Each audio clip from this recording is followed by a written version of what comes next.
Jose. We're here with the RNC's top strategist, Sean Spicer. Thanks for being with us, Sean. What do we expect to see from Donald Trump's press conference today? What news do you expect him to make? I don't know what news is going to be made, but I think today he's going to try to draw a contrast between Hillary Clinton and him when it comes to national security and the different plans that they would have for securing America. Has he talked to you at all about his donations to veterans groups that he's promised? He's not talked to me about that, no. Do you expect him to discuss it today? I think if asked, he'll answer that question. What's your role here today?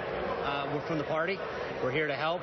We've been working with the Trump campaign for the last several weeks, as you know, to integrate, to make sure that we're providing that are necessary to win in November. How's that going progress-wise? I think it's going really well. The outside is under Chairman Reince Priebus.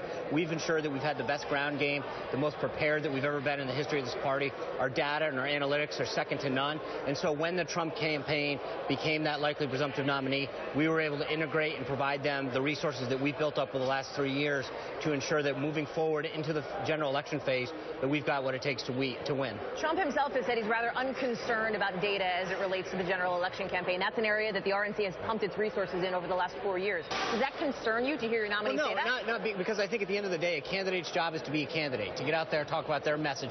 Our job is to provide those insights, whether it's the ground game and the data, and provide them to them and help give them guidance. But they shouldn't be worried about it. They should know that we've got that taken care of and that we're going to give their campaign everything that they need. I have to ask you about these whispers of a possible independent conservative challenger, particularly after Bill Kristol's tweets over this weekend.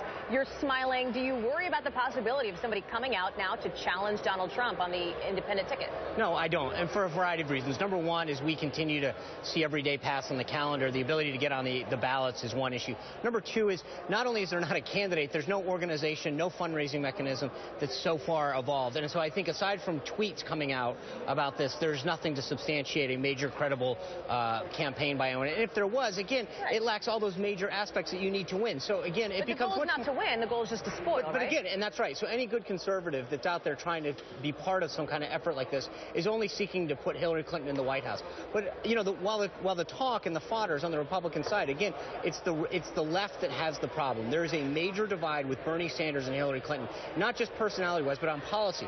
It was Ralph Nader that ran before when Al Gore was running. I think that that the real story that's getting this is that there is a huge uprising on the left about how the Democratic National Committee has been in the pocket for Hillary Clinton, trying to help her win.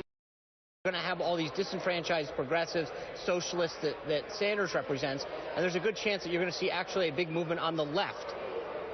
You mentioned a moment ago that any conservative challenger would need to be aware that they could potentially, in your words, be handing the White House to Hillary Clinton. Is that a warning to anybody who might be considering an independent run? Absolutely. I think that anyone who's truly a conservative that cares about the Supreme Court needs to understand that any effort to fund or help a third party is basically helping Hillary Clinton.